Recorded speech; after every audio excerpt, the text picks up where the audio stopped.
Hello, hello, hello. Welcome to another episode of Bitcoin Developers. I am your host, Connor Okus. Good to see you here today. What have I been up to recently? I'm just trying to think. I think one of the most interesting things I've been up to recently is visiting the BTC Prague conference over in Prague. It was my first time over there. I did a keynote on open source funding. Spiral's framework for open source funding. That was super fun. First time I've ever done a keynote before, so it was quite cool. We've got another great episode for you today. My friend and colleague Tino is going to be joining us to go through some more Lightning development kit stuff. I think he was also in Prague and delivered LDK Node workshop as well. He can talk a little bit about that in a minute if he wants to. But yeah, let's dive straight into this one. So let me bring Tino up onto the stage. Yo. Hi, thank you. How you doing, man? Very well. Thank you. How are you doing? I think your picture is stuck, at least for me. Am I frozen? I'm frozen. Okay. Yeah. Let's see what's going on here.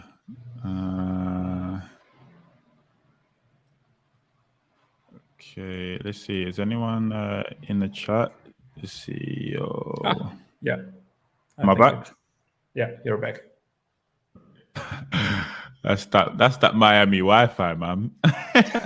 I need to get a hardwired connection for these streams because we've been talking for like half an hour before the stream and no issues, and then as soon as you go live, yeah. So I mean, we'll battle through it. I'm sure we'll be okay.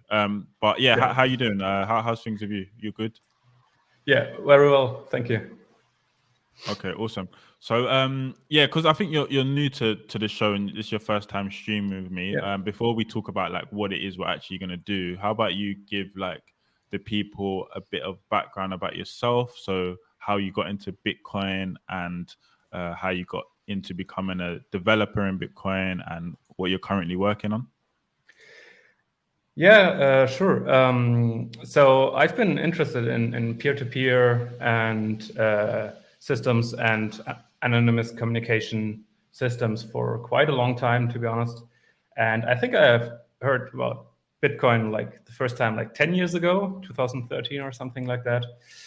I was still back in university then, and then I got into some student work, and eventually this led then me to do some research on that, which started like 2017. And as part of that, I got more and more interested in actually becoming a developer and actually contributing to the open source projects themselves. And I started that back then. And then since last years, I'm a full-time developer with Spiral and working on the Lightning Dev Kit. Okay, cool. That sounds good. And like what has interested you most about working in the Bitcoin space? Like what motivates you to like want to be here and participate in this grand experiment? I think it's very interesting to build like resilient systems that can basically adapt and are really resilient to different kinds of attacks, basically on security, which are also has no central authority, basically. So coming from the whole peer-to-peer background, even without the monetary aspect, that was pretty interesting to me. And then, yeah, the whole monetary aspect, of course, is yet another layer on top of that, basically. Okay. And what advice would you give to developers who want to, get involved in working on Bitcoin full time, whether it be, you know, I don't know, at a company or open source? You got any advice for up and coming developers, Yeah, or even definitely. senior developers who are just not involved in Bitcoin? Yeah, I would say actually get involved. Just don't be afraid. Just start small. Maybe pick out good first issues, but actually try to participate and learn. Pick maybe an open source project and maybe focus on one at first that you find interesting, and try to understand the code base, and then pick a small bit you can participate in and you can contribute, and then work your way from there, basically. Small steps, but actually start, basically, is the main advice. Yeah, that makes sense. And would it be some advice as well? Just is there any concrete advice in terms of like what areas to focus on, or what programming languages to focus on, or it really just does depend on that person's interest? I guess so. I would also say just start where you are already comfortable. Of course, so we work a lot in Rust, and I personally like Rust a lot. I think there's definitely a lot of other projects that switch to Rust, or new projects that start with Rust. So it doesn't hurt to know Rust. But if you basically more familiar with other languages and other approaches to languages, maybe start with a project where you can already participate and contribute, and then work in another language, be it Rust or Go or another language you don't know already, because that's always nice to have under your tool belt, basically. Yep. Okay, fantastic. And okay, so let's dive into today's demo. We're gonna go back to doing some stuff around the Lightning dev kit and LDK Node. Let me just share my screen here because I've got a couple of pages to show. Let's see here. Okay. Cool. So we're going to be focusing on something called LDK Node today, and it differs a little bit from the full LDK library. Just for viewers who are not familiar with LDK at all, do you want to give people a bit of an overview of what LDK is supposed to be and what it's supposed to help us achieve in Lightning? Sure. So LDK, as it says here on the page, is a Lightning dev kit. So the Lightning protocol is, of course, a protocol built on the Bitcoin base layer, and it's a rather complicated protocol to begin with. So it can be pretty hard to start from scratch and implement all the bolts, which are the specifications for the Lightning protocol, and get everything right. That is a pretty hard task.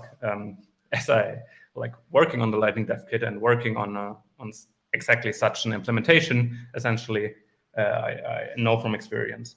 So what the Lightning dev kit tries to accomplish is to make the developer's life easier by providing a dev kit. So breaking down the protocol implementation into modules and smaller chunks that devs then can use to still build pretty low level or have pretty low level access to the Lightning protocol, but we basically we implement the largest and most difficult parts for the user and abstract away all the really hard stuff, so that you only can use this SDK, this LDK, for building your Lightning applications on top. Okay, cool. And people are able to use this SDK in a number of different environments. Is that correct? Right. So LDK itself, as I alluded to before, is written in Rust mainly. And of course, it lends itself, therefore, to be used in Rust environments, be that on a server or other Rust environments, where you can build and run Rust code. However, then again, we offer a number of language bindings on top of the Lightning dev kit that range from Swift and Java bindings to JavaScript or TypeScript bindings, rather.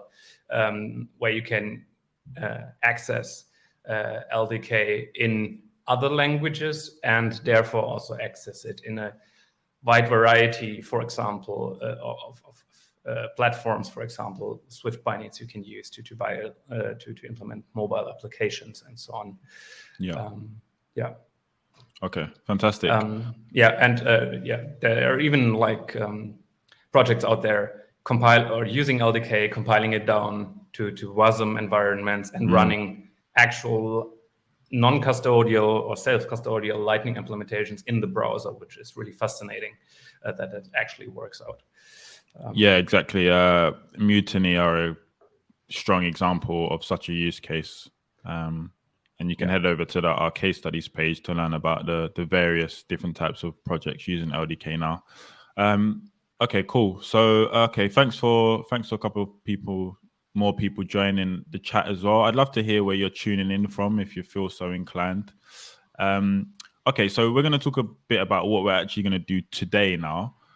So we have, the LDK SDK. It's a very involved library, let's call it. There's still a lot of understanding of Lightning that's required. It's not trivial to get up and running quickly, let's say.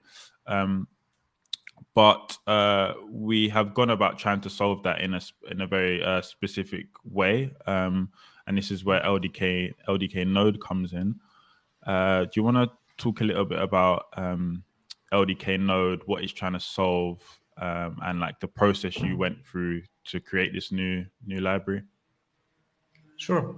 So as I just said, LDK itself is still pretty low level, and you need, as you just said, a certain understanding of how Lightning works, of the protocol works, and especially which parts are all connected. So you have different modules need to interconnect essentially, be that like for peer-to-peer network layer stuff, or signing stuff. You need to set up entropy sources for you, where you can get entropy to generate keys, and you need to plug in a chain data source, be that from full blocks or from individual transactions and so on. So there are a few different modules, and it's highly flexible how to interconnect all these modules and the LDK API, which makes it really flexible to adapt to different use cases. But it's also not the most trivial thing. And also, LDK is basically on-chain wallet agnostic. It's really just the Lightning dev kit. We don't make any real assumptions about the on-chain part of it. So whether you want to run LDK, you build an application that runs on top of, say, chain data, and on-chain wallet coming from a Bitcoin Core wallet, or if you use something like BDK or other on-chain wallet parts, that is basically left to the user. We just provide an API that is wallet agnostic for them. And so that is basically where LDK Node comes in. LDK Node is trying to approach essentially a pretty similar problem as LDK itself, but from the exact other end of the spectrum. So instead of optimizing for flexibility and for providing like this really flexible, very powerful API, with LDK Node we try to optimize for simplicity and provide devs the possibility to get started quickly, essentially, while still providing some modularity. In particular, that means that it comes with a certain set of opinionated design choices rather than LDK is really unopinionated API. And maybe the most opinionated design choice is that it comes with a BDK on-chain wallet built in, and that is already delivered, and that is really tightly integrated to LDK Node itself. So the Bitcoin dev kit is basically LDK's counterpart, of course, for on-chain transactions and for an on-chain wallet. Fantastic. And this opinionated library, is it tailored for specific environments? Is it like designed to run on mobile, server, or embedded devices? Does it have like a specific niche that is kind of tailored towards? So like LDK Node is built in Rust primarily, so it can be used in Rust environments. However, we also offer quite a few language bindings for LDK Node, which are different from the language bindings, of course, from LDK. In the case of LDK Node, we offer language bindings for Swift and Kotlin. Also Python will be available.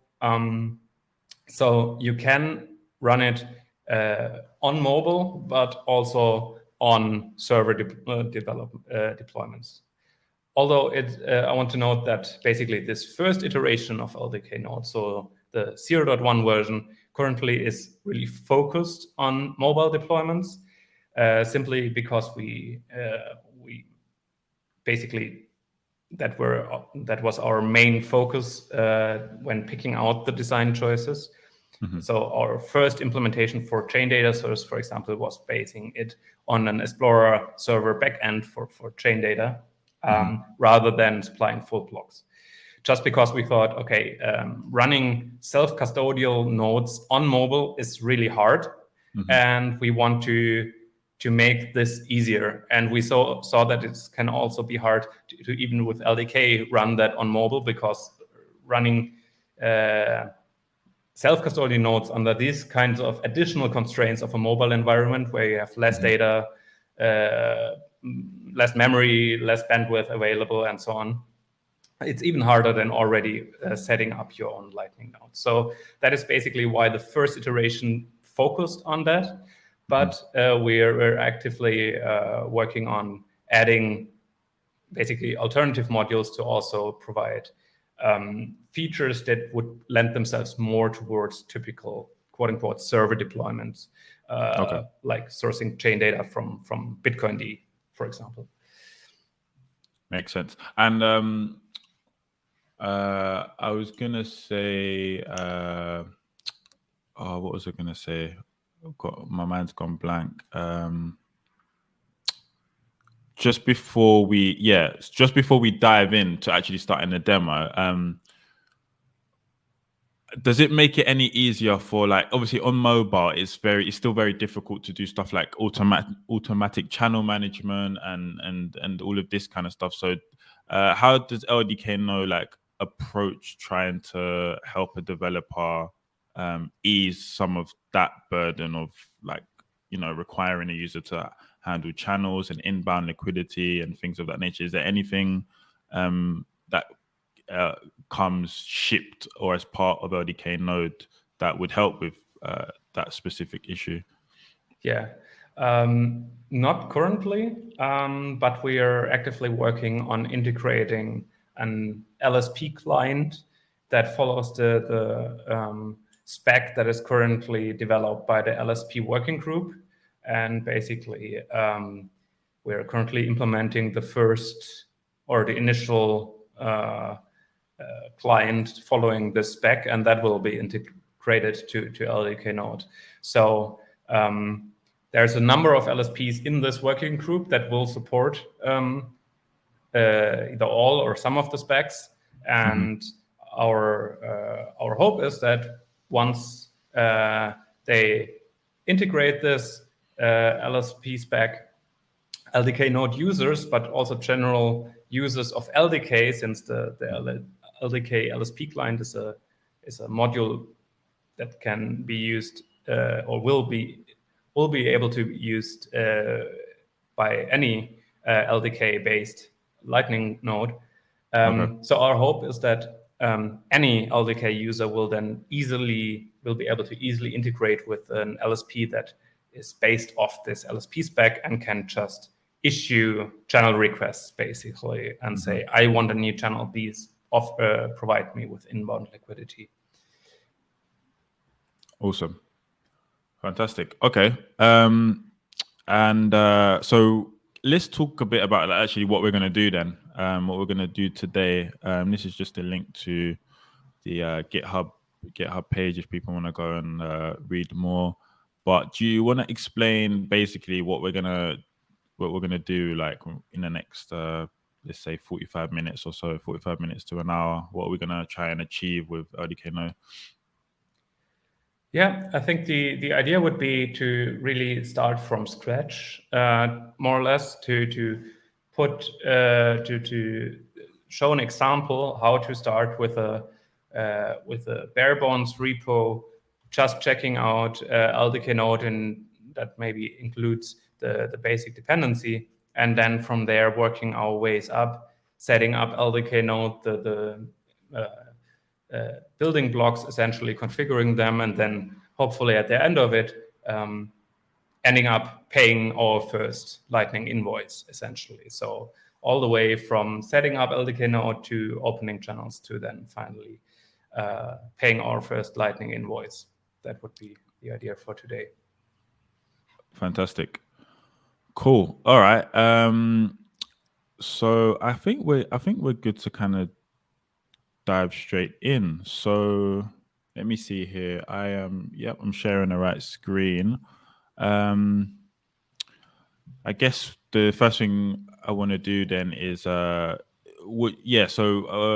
is an LDK Node workshop repo which we have because we've delivered this workshop at 2 conferences already this year in London and in Advancing Bitcoin in London and BTC++ in Austin. So we have some boilerplate code, let's call it, available to us already that I think we're going to use. Is that correct? Yes, that's we can use that as a starting point, essentially. Okay, cool. We might need to modify it slightly, but that's probably a good starting point for a basic repo. All right, that sounds good. So yeah, this is over at github.com/tnode/LDK node-workshop. So all right, I'm gonna go ahead and get a project set up over here, and then we can get going. So just open up a terminal and go into where I've got all my projects, and I'll clone this repo. And I'll jump inside the repo, LDK Node workshop. And then I'll open this up in VS Code. Let's see here. Okay. Right. I'll make this a little bit bigger. Yeah. Oops. And maybe the first step would be, as I just realized, that is still the alpha, since LDK Node was just released 2 weeks ago. Like in the cargo toml, you might want to just set it to 0.1.0 or just 0.1. Okay, basically, so we have a 0.1, and this is like the first release of LDK Node, essentially, yeah? Yeah, that should just get the latest version. And do I need to rebuild again? I mean, you can. Then Cargo will download the packages and try to build, but I think in the initial state it will fail to build, if I recall correctly, because we need to fill out some stuff before we actually can build the repo. Okay. All right. Well, you tell me what's the best approach here. Yeah, just run cargo build. Okay, I'll run it. And then it will already. Since your Wi-Fi seems a bit slow, maybe it's good to start early downloading stuff. That's a good point. If it's still struggling, I might turn off my video. But let's see. We'll struggle through. Seems decent. Yeah, it's not doing too bad. It's fighting through.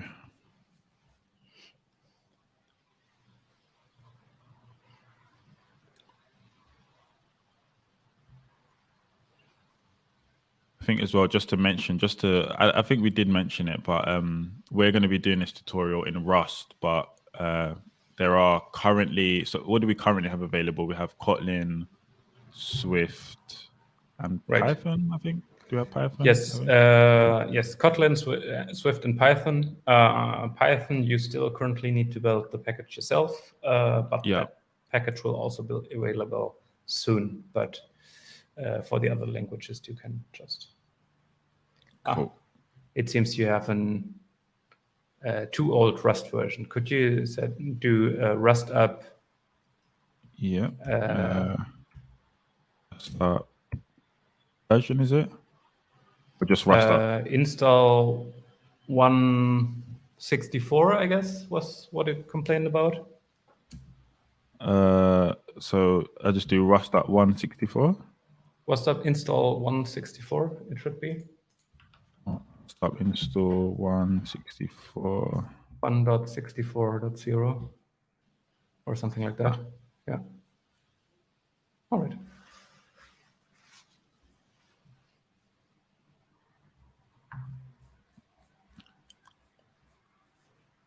Okay, while that's downloading, let's should we look at some of the let's look at the just docs quickly, actually, just to show people where they can access those as well, actually. That's a good idea. Yeah, so this is available at docs.rs/LDK/latest/LDK_node. And this is probably the best source for like API level documentation. Yeah. Yes. And how do people navigate the docs? Can they just kind of like search for methods and how do you typically navigate docs and stuff? Just click around and see what's what, I guess, really. I mean, in this case, I'm kind of know what to look for if I have to look something up. But generally, there's a search field up top. Otherwise, you can probably start going through the structure down there. But the main two structs we will be needing today is the builder and the node object, essentially. I see. Because LDK Node follows the builder pattern that is a pretty common pattern in Rust, but also in other languages, where you essentially set up a builder, then configure this builder, and at the end call build, and you receive a node object with the corresponding configurations set up, and you can then use this node object to run, essentially. Okay. All right, cool. Let's see how we're getting on with the download. I think. Okay, looks like it installed. All right. Could you retry cargo build then? Hopefully it won't. Why is maybe I've got Copilot running and it's probably slowing things down a bit. But sorry. So cargo build. Cargo Hopefully build. it won't.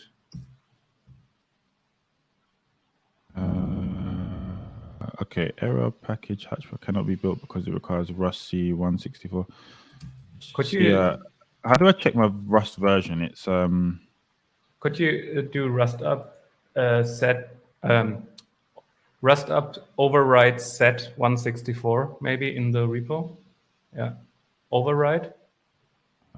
Override is override 2 V's? I forget. 1 V, 2 R's. Yeah, 1 V, 2 R's. Is it dash override, just override? No, just override and then set, like, Set, yeah. And then 164, hopefully. I'm not sure why it. Maybe you had it set before to something. Why does it download again? I'm not. Yeah, I don't know. Yeah, I'm pretty sure I had changed this maybe for like a previous tutorial or something like that, or maybe I was doing something on Rust Lightning. I don't know. Because what version is required if you want to do changes to or contribute to Rust Lightning? Is it 1? Or it doesn't really matter? To LDK, the MSRV is actually 148. And weirdly, LDK Node should be on 160. So I'm not entirely sure why it suddenly stopped building, but that's a usual issue in the Rust ecosystem that dependencies keep upgrading. And you said one of the main structs we'll be dealing with is the builder. And what was the other one you mentioned? There was The one other. node. The node. Okay. Yep. Cool. And this has methods and stuff to start, stop, handle events, which I think we'll talk a little bit about in detail in a bit. Right. Generating on-chain addresses I see here. Getting your balance, send into an on-chain address. So okay, all of the stuff that you'd kind of imagine. Okay. So all right. So let's cargo build again. Mm-hmm.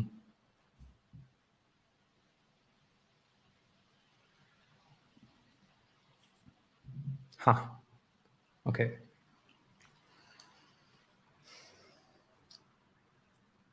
Don't worry, we'll get onto the fun stuff in a second.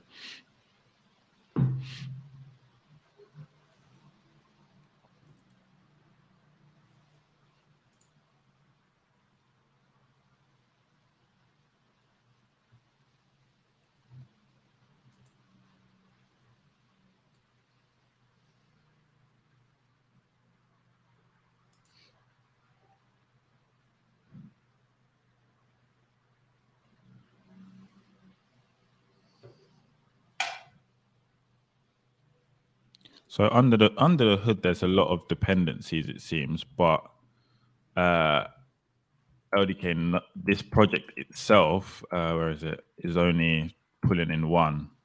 Yes. But the dependency tree looks pretty. Yeah, it fans big. out. On the LDK side, we try to keep dependencies pretty minimal.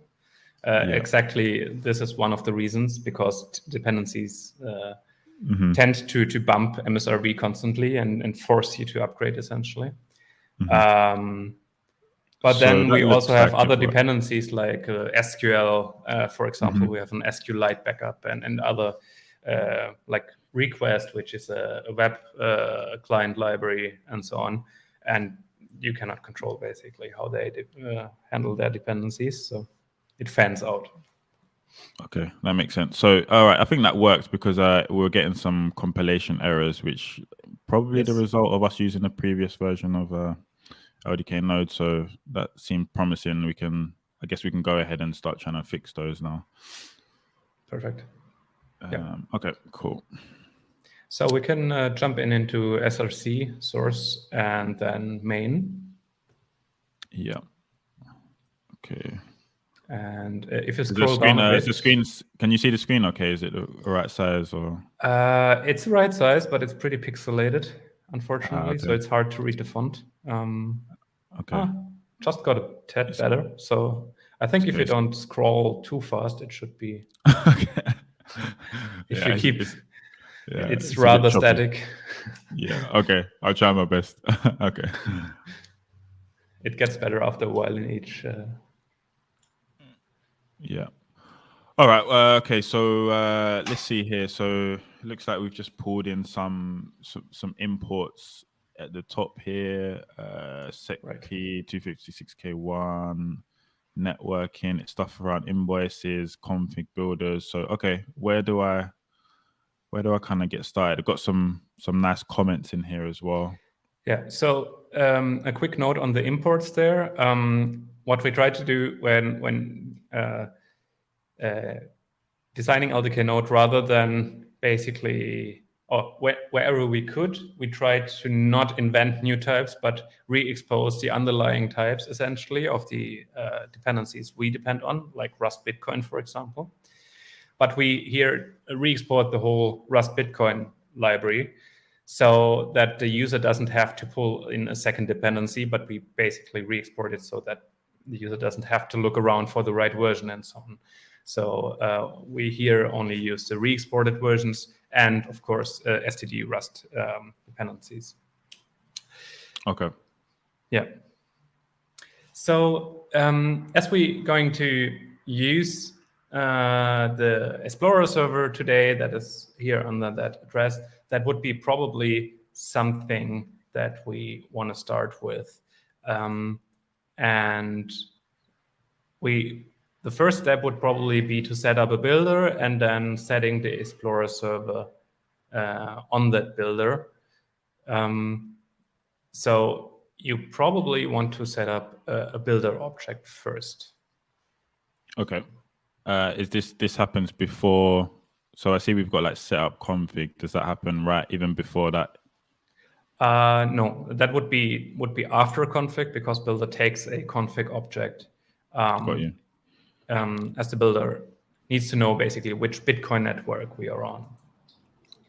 Okay, that makes sense. Interestingly, my co-pilot is creating a comment saying setup builder, so I'm gonna just add that comment in.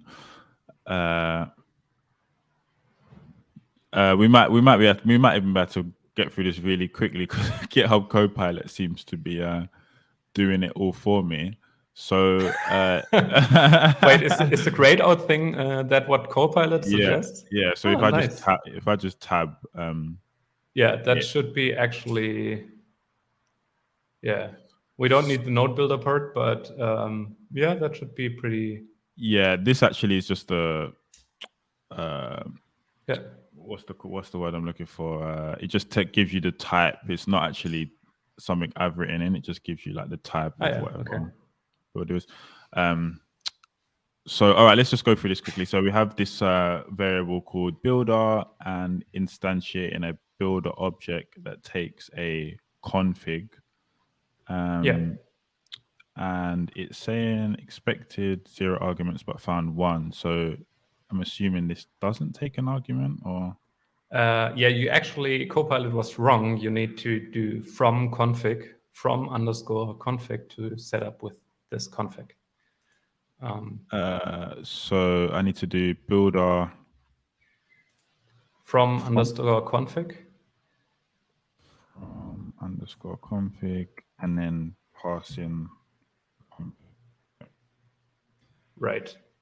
Cool. Exactly. And this config has I'm assuming multiple properties, so we can set the network in this case because we're just running stuff locally on this machine, but it supports Signet, mainnet, obviously testnet. What other stuff does this config? Can we do with the config? Yeah, I would refer there to the docs. There's a number of fields that we configure. For example, we can set the listening address there if we want to allow inbound connections to our node. We can also set like Lightning specific stuff like the CLTV expiry delta, but also notably our sync intervals, in which the LDK node will sync the on-chain and Lightning wallets with the Esplora backend in this case, and get also new fee rates. We do this and we really advise to rather let us do it basically in the background, rather than there is a manual sync wallets method, but it's actually recommended to just set this interval to something reasonable, or just use the defaults and then let LDK Node sync itself in intervals. And what is the default syncing interval? Is it like 30 seconds or something like that? Or you can see it just a bit down there. It was 80 seconds for the on-chain wallet and 30 seconds for the Lightning wallet. Yeah, got you. Okay. And that is mostly to optimize for the mobile use case where you don't have too much data available. Yeah, and also since some Esplora servers are actually a bit picky, so if you just use their public API, you might get rate limited. So if you want to run something in production, you either need to buy their private API access basically, or set up your own Esplora server. Probably. Okay. Cool. Makes sense. Okay, so I've got my builder object now. I've passed in the config. What's next? So we probably want to set our Esplora server first. So that is where our node object will connect to. We have a const for that already up top. So we would just now need to, on builder, call builder.set Esplora server. Esplora URL. Then Is it Esplora URL? I'm going to trust GitHub Copilot here. It's not actually. It's in the. Ah. It used to be. No. It's set Esplora URL. Set builder.set. It's a method actually. Builder.set. Interesting. How does set Esplora server? Yeah, GitHub Pilot has been like drastically wrong so far, so I'm just going to ignore that and actually listen to the person who built the library. Okay, so set Esplora server URL, and then I'm just going to paste in this constant at the top here. It's interesting, by the way, because I would see these recommendations if, for example, builder had a field that is called Esplora server. It's just hidden or something. I would understand why it suggests that, but it actually doesn't. It only has this method, and the field inside is completely different. So yeah. All right, so that should work. So expected string found. Okay, so I guess I got a call .to string on this. Yes, probably. Yeah. Okay. And the Esplora server URL. This one is just this is an instance you've set up, but like if I'm developing my own application, I would do I set up my own? Is there publicly available ones? How would that typically work? Is it if you're in testing, maybe you can use some publicly available ones? If you're trying to go to prod, you'd want to have your own setup type of thing. Yeah, so for the first testing steps, I would suggest to use local Bitcoin D and Esplora instances in reg test mode, just locally to test against that as a first step during development. You could also use something like Polar to set that up, probably. But then for testing, if you want to use testnet as a second step, for example, there are public testnet servers from Blockstream, but also mempool.space offers public Esplora APIs. However, as I said, they tend to at some point rate limit you. So if you do a lot of testing, you might get rate limited, which is kind of annoying. So at some point, if you actually plan to do something in production, you want to probably set up your own Esplora server, even if that's just for yourself or so.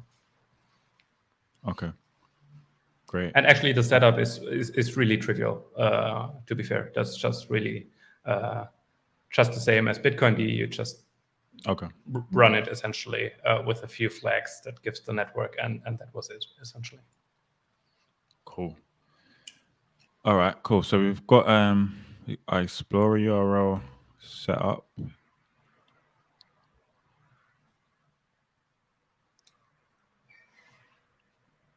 Right. Okay. I think we should already be more or less good to go, if I'm not forgetting something, to build the node and get started, essentially. So you would now do like let node equals builder.build to get the node. Yeah, right. Build.unwrap. This time it seems to be right. Okay, cool. And unwrap, just remind me, I forget Rustland. Unwrap is if you're expecting it to return a result, but you don't want to necessarily handle like the error case, for example. Right. So while other languages handle errors differently and have exceptions, for example, or other kinds of error handling, Rust tends to handle errors through returning results that can be either okay or error, returning an error type. And what the unwrap does is essentially just unwrapping if it's okay. And if it's an error, we would just panic and quit the application, which is not something you would usually want to do in production. But in this case, it's actually fine because we expect this to succeed. Hopefully, we will see. Yeah, now it's just a simple example, right? So we don't care in this moment about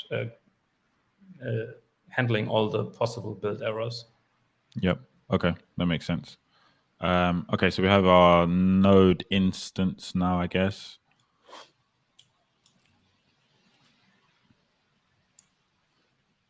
Right. And if you wanted, you could actually enter an early exit here. I think a return should do, as we're in the main function. After creating this node, literally just return and just to see if it compiles until now. I think return should be remind me what if we need to. Oh, it doesn't try to compile it. Maybe okay, let's see. So just do cargo build again. Yeah. Because the reason why it complained before is because this node object wasn't present and we use it already down below. Oh, yeah, I see. Okay, and it looks I like... hope that it's... Yeah, I think, let me just pull this up here. Yeah, it looked like it finished compiling. I've just got some warnings from imports that are unused, so that seems okay. Okay, that seems fine. Yeah, although I have to note for me, the picture is stuck while you typed cargo, so you may want to wait until that's back. Okay.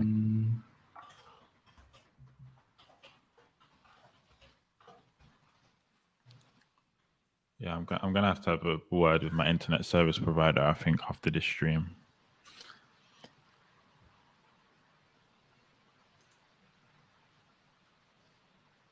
Okay. It updated. All right, that looks, if there are no errors, that looks reasonable.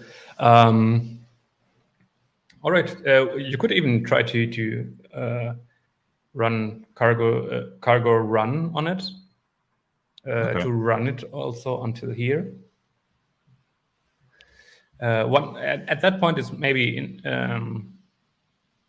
like worth noting that LDK Node by default, if you don't configure anything else, is currently creating a new seed phrase essentially in the background. So it sets up a new entropy and new keys and persists that to disk under the storage folder, which is by default tmp/LDK Node. So in the temp folder, which will be deleted once you restart your computer. So it's gone essentially just for testing purposes.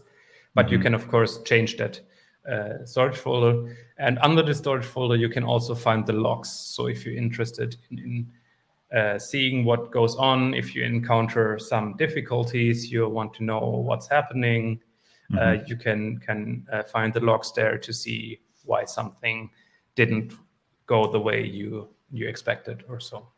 That's maybe worth noting to debug. Okay, cool. Did the run for you succeed for you? Yeah, so I'm getting it just says the last comment says running. I'm assuming like you can't see it because it's stuck in it. I might turn off GitHub Copilot as well because no, I think it's fine now. Okay, all right. Nice. Yeah, if you right.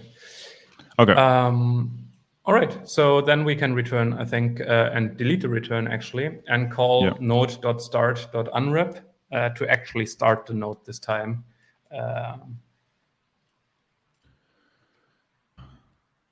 Okay, so this fires up a node, and you said it's done all of the stuff in the background. It's created like a seed phrase. It's stored that to the file system, and right. You could try to do also to return once again and run that, because what start does is actually syncs the chain for the first time. It also gets the fee estimation. That's really critical in these times of a high fee market. Of course, not in this reg test node, but it would fail if, for example, it couldn't connect to the server because we force an initial fee update essentially to be safe. So that would be interesting to see if it actually connects to the. Should I be expecting some feedback? Because like a node's now started type of logs or anything like that? In the logs, you would see some logs. So if you want to open another terminal window, maybe not logs, more like just the output in the terminal. Not currently, but okay, cool. Is it? Yeah, so it looks like we're running. It's just Is it still stuck on running, or is the picture just stuck? It seems to me the picture is stuck because your entire. Let's see here.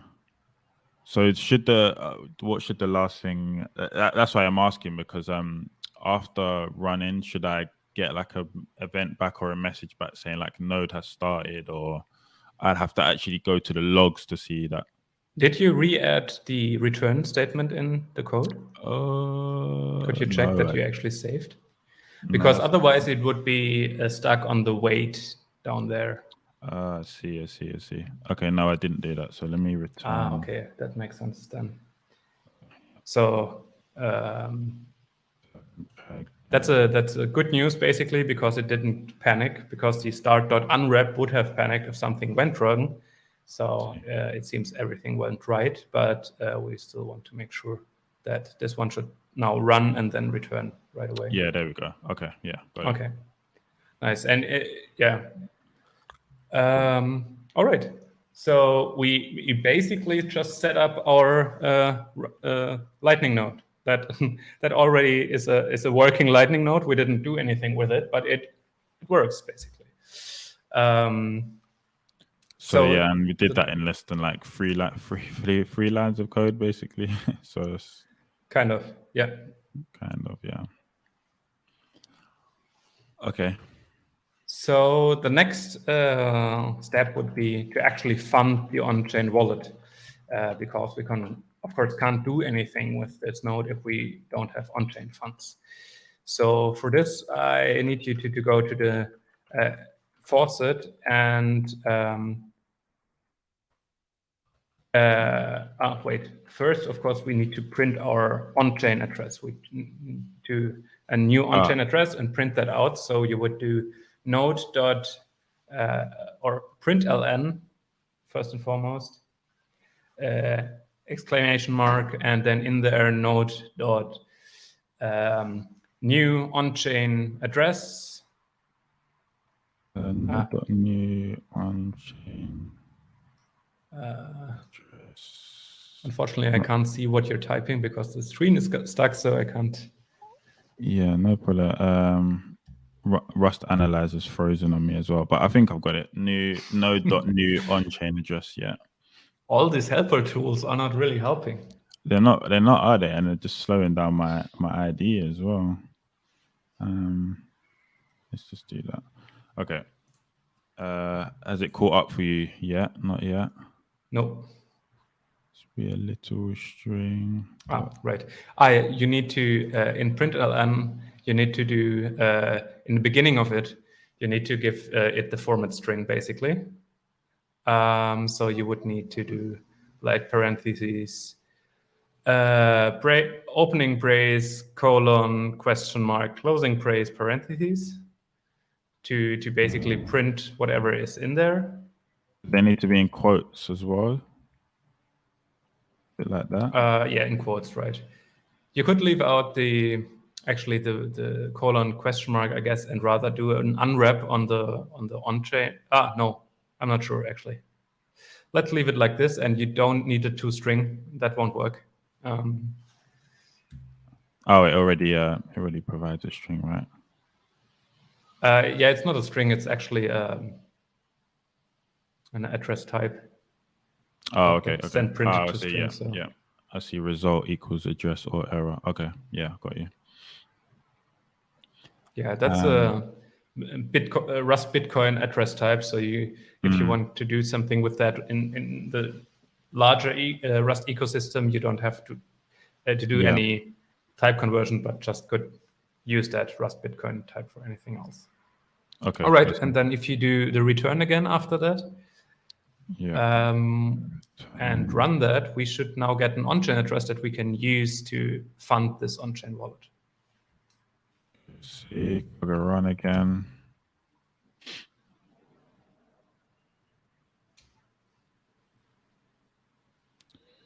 Yep. So I got an OK back, and I got this. Right. I don't know if you can see it just yet, but yeah, I got this BCRT Bit32 address printed to the terminal.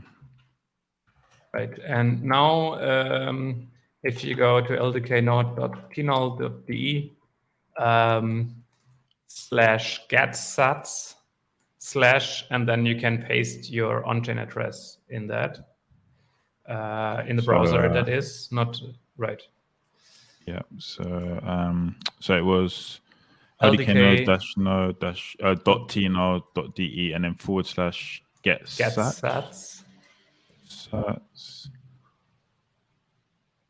Oh, I need to actually paste the address though, don't I? Oh no, let's see. Yeah.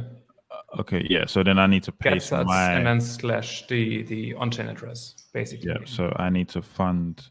So yeah, this is basically you have a faucet set up. I'm providing it an on-chain address to fund the on-chain part of my node, basically. Yes. And, yes, this is just a rec test faucet just for this purpose or for the workshop purposes that I set up on this really small rec test setup. Yeah, cool. And I've got an OK message back. So that looks like that worked. Yeah. How long do I have to wait for it to actually confirm? So the server is set to mine a block each 15 seconds. So we need to have that confirm, which is about 90 I'm lying, I guess. No, 90 seconds, right? No, you're right. Yeah, you're right. Yeah, 90 seconds in total. So hopefully in a bit we will see on-chain addresses. I think we can already start printing our on-chain funds just to check if it arrived. Okay.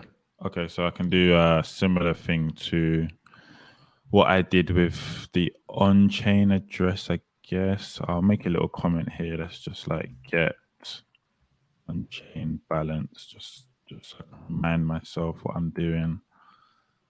And then I will print on-chain balance. So you want to remove the get new address basically and just copy paste that println line, or you can leave it in. It's it doesn't hurt to on line 33. Yeah. Oh yeah, right. Okay. Sorry, it just snapped back to the editor. It was stuck on the browser before, so there's a slight delay there. Right, and you can print. It's just called on-chain balance, I think, not get. So. Okay. So we have total on-chain balance. Yeah, right. Total on-chain balance. We probably want, and we can also do spendable on-chain balance, which is maybe even more informative for our use case, but just to see if something happened to total on-chain balance would be. So there's also spendable on-chain, but okay, probably more useful.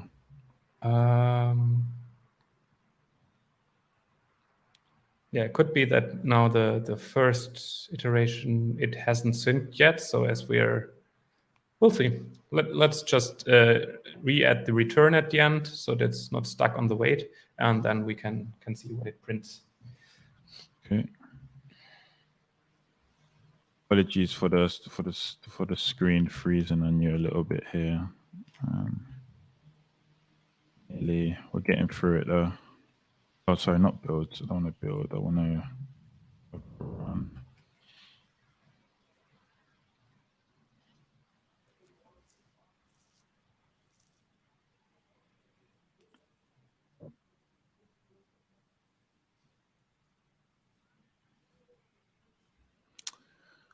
Cool. So I got a. Let me zoom in a little bit here. Oh, nice. Yeah. So we got our funds. So we have now like 1 million sats, I think. Yeah. Yeah, million sats. Cool. Whoops. Right. And of course, we can now use these to open a new channel. Yep. Cool. So we've got 1 million sats deposited in our on-chain wallet now, and now they're available to open a channel. Cool. So we're gonna need a peer, I guess, to actually open the channel too. Yeah. We can do that in one go actually. So Okay. if you want, you can just also copy paste that println line again, because it's handy to see what the output is from the call. Okay. When we run it. And then instead of spendable on-chain balance, we can go for the connect open channel call. Okay, so we've got node.connect open channel. Oh, looks like we've got quite a few parameters here. Let me just double check that the node ID hasn't changed since I created the const. So the node ID you can basically get from maybe the easiest way is in the faucet in the browser again. You can LDK node.tnull/get node ID, and it should return the node ID. Get node ID. This is the node ID of the faucet that we are connecting to. Exactly. Yeah. Right, and you could copy paste that and see if it, like the const above, changed. Create some variables. So or we can just use that actually. I'm just going to create some variables. Public key from string. Node ID. Yeah, it's you need to do public key from string. I see. So public key. Right, that's already imported. And then from str.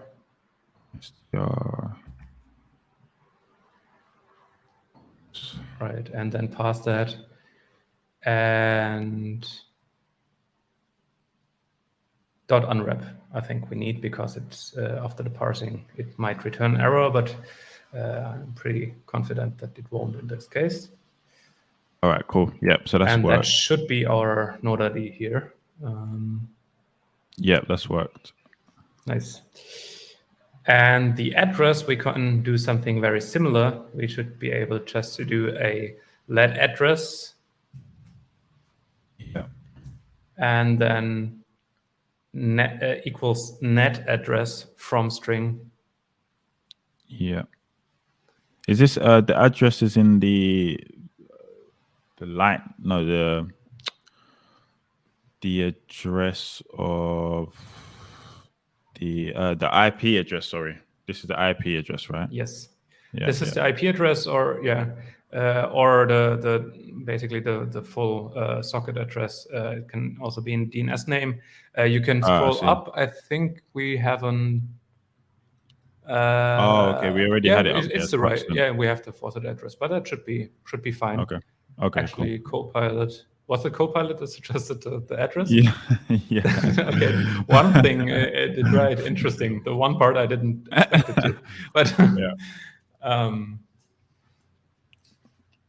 All right, cool. So the next one, it looks like channel amount in Satoshi. So we have 1 million Satoshis available, but how much do we want to fund this channel with?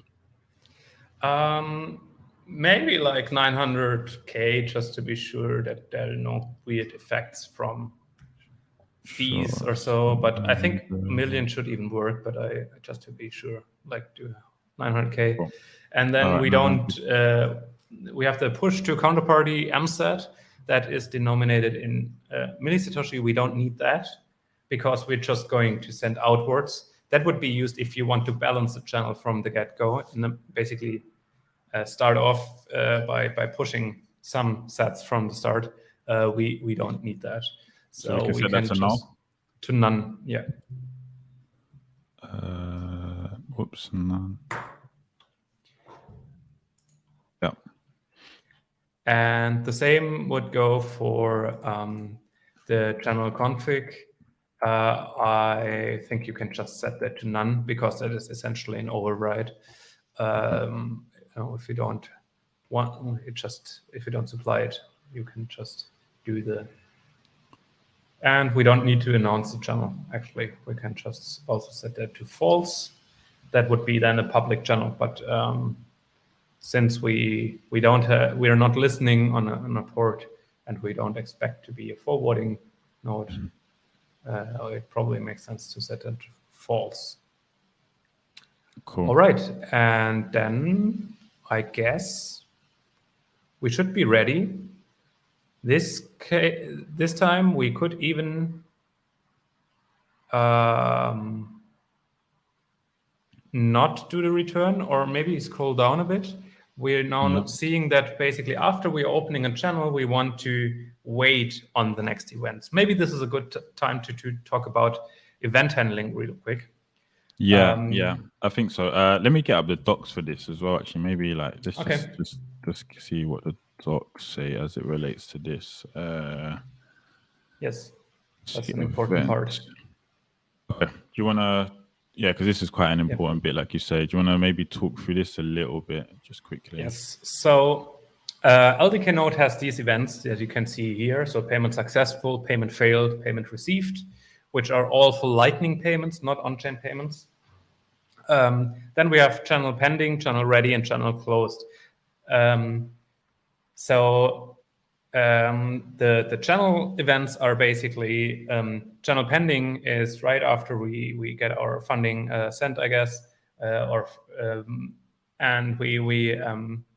the channel is basically waiting to be confirmed on chain. It's in the process of being established, but both parties are waiting until they see the confirmation on chain, and then they exchange channel ready, which is the actual Lightning message, and we will get a channel ready event when it's ready to be used.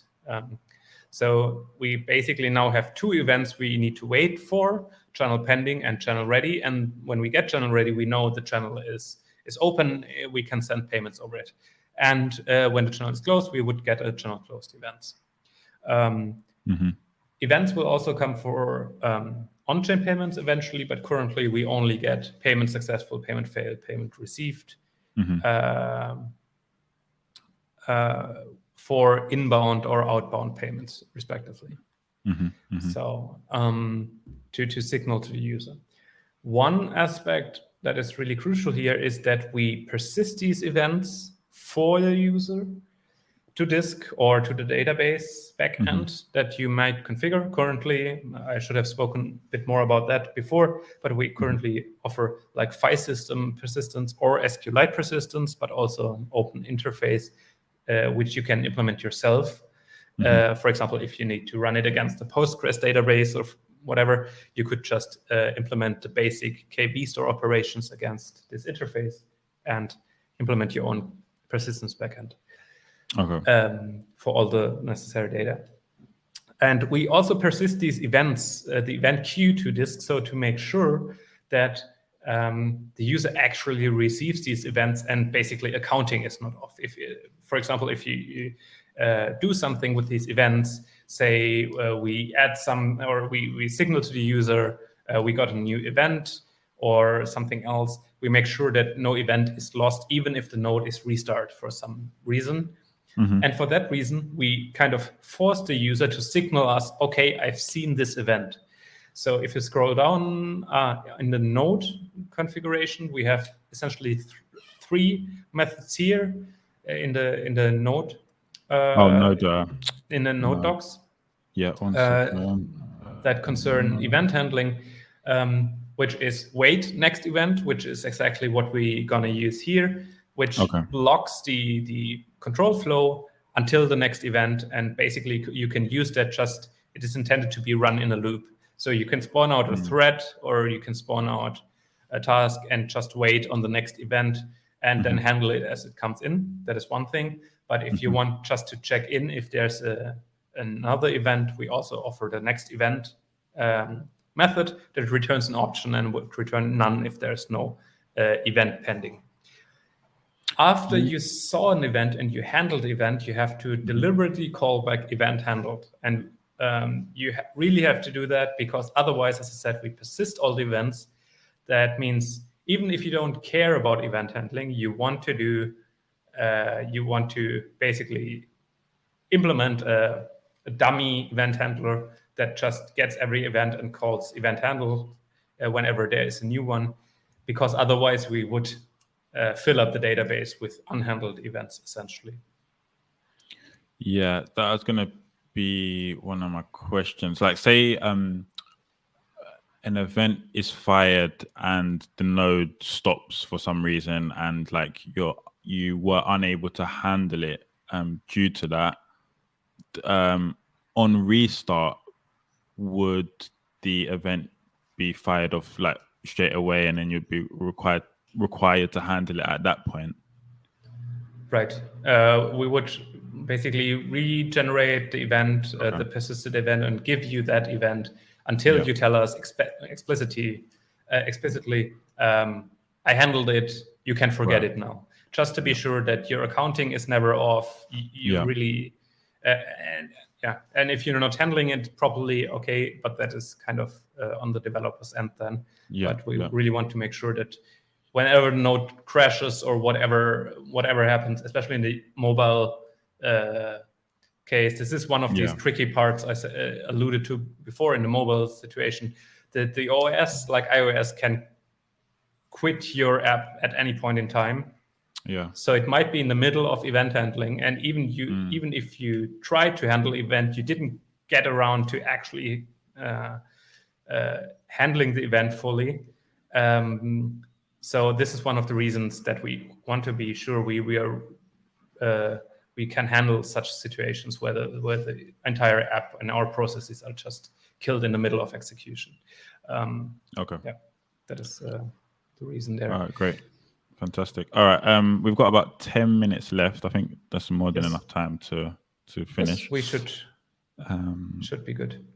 So, okay, let's see here. So we've got some code here already for us that is using this wait next event method. We should be good with wait next event. And like actually two parts, there should be two match blocks waiting for first channel pending and channel ready. I'm kind of flying blind here because your screen is unfortunately frozen, but there are two match blocks with waiting for channel pending and channel ready. And I think afterwards when we got that, we are sure that the channel is established, and we can probably return, I guess, or we could actually, maybe return after the second block when we're sure the channel is ready and actually. Okay. Let me return here. Yeah, because there's this interval as well that we need to wait. I think we mentioned it earlier. We have it's just on reg test. It's a reg test node and set up to mine blocks every 15 seconds. So in theory, it should be confirmed after 90 seconds. Right. We do another. We should see the channel pending event hopefully right away. Yeah. Telling us that a channel is being established, and then channel ready after 90 seconds, roughly. All right. Let's take it for a spin and see if that is the case. Oh, and just quickly, so channel pending returns a channel ID and your counterparty's node ID. Yes. And the channel ready event just returns a channel ID. Okay. All right. That makes sense to me. So yeah, let's go for cargo run again.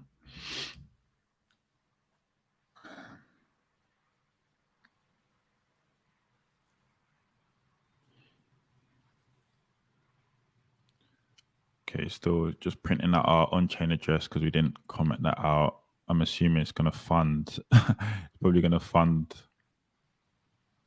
Oh no, Yeah, it shouldn't. sorry, Fund. not fund. I mean, show our balance. Sorry.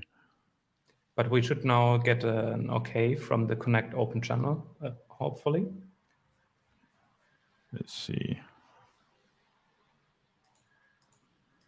This is where it starts getting dicey with my internet connection.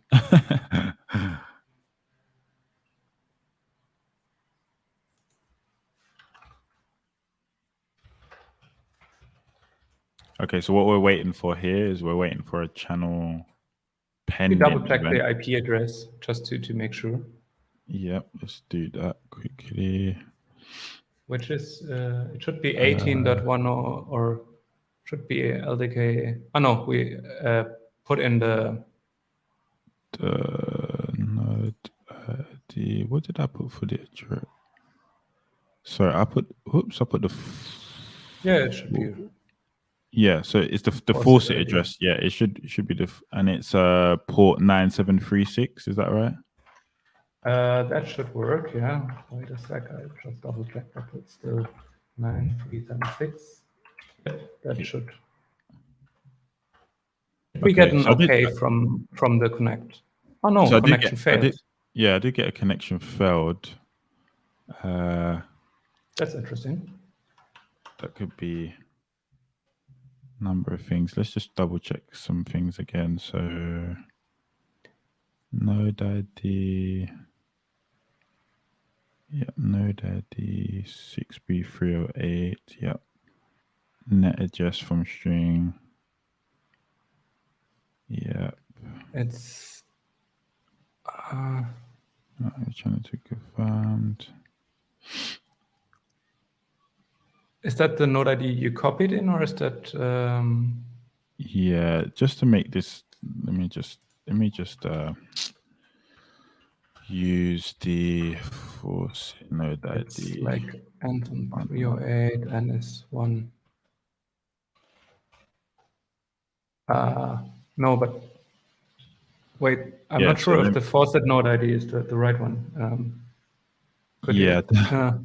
Let's from string B378. Yeah, that looks like the right one. Okay. And the faucet address is? So the faucet address is the one in our constant LDK node.tnode.de. Yeah, that should be right. Okay. Yeah, that should work. Could you try again and also check the logs if it's still returning an error? Okay. Wait, but yeah. Okay. Yeah, just try again. Okay. While that's doing it, maybe I can. How do I actually check the logs? That might be good to know anyway. Yeah, like in tmp/tmp/LDK node/logs is a folder. C/tmp/log. Oops. Was it tmp/ LDK node? Node / logs.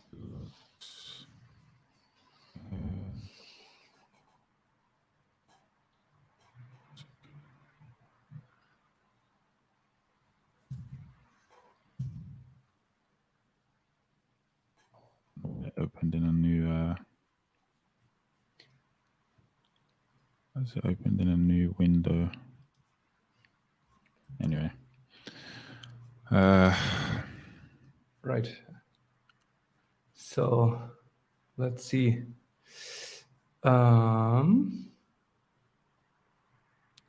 Okay, so I've got connecting to peer, and then looks like the right ID and address. So let's go back. Let me just go back to, oops.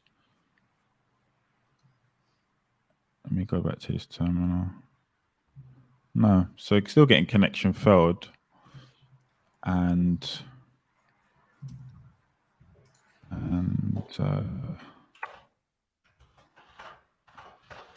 let me get up the logs again.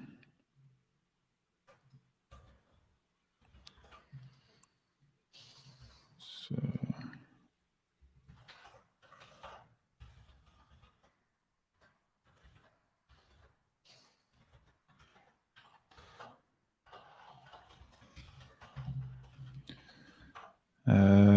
are we sure like the faucet is the faucet seems to be up and running though, right? Like it's got Explorer, we done that we funded the on-chain address and stuff, so I don't doesn't It seem should to be, yeah.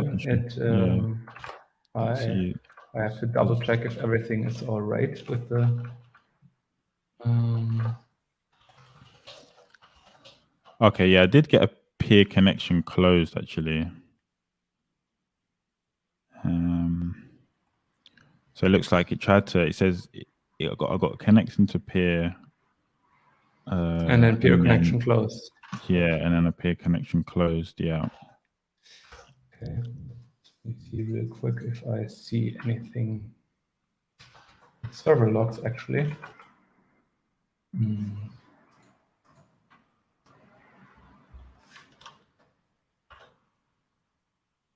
Yep. So starting a reg test. Yep. Syncs with Esplora. Generated a funding address. Got the new best block. Finished syncing, and then tried to connect to a peer, and then eventually it closed.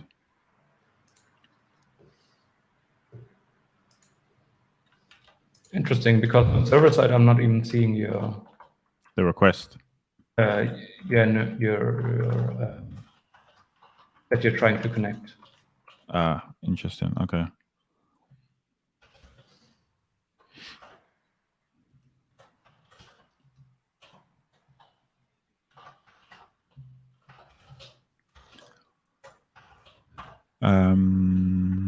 Let's see.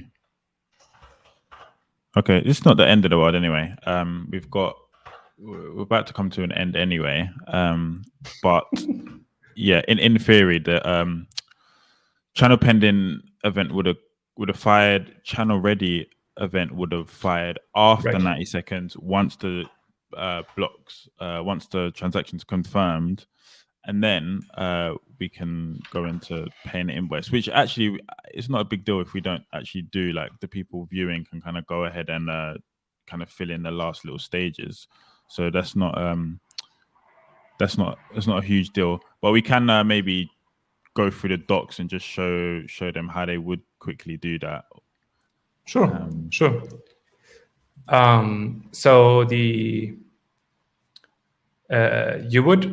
you would get a payable invoice from the faucet that generates that for you, as an example. Of course, you would usually, if you use LDK Node, you would have your invoice from some other source.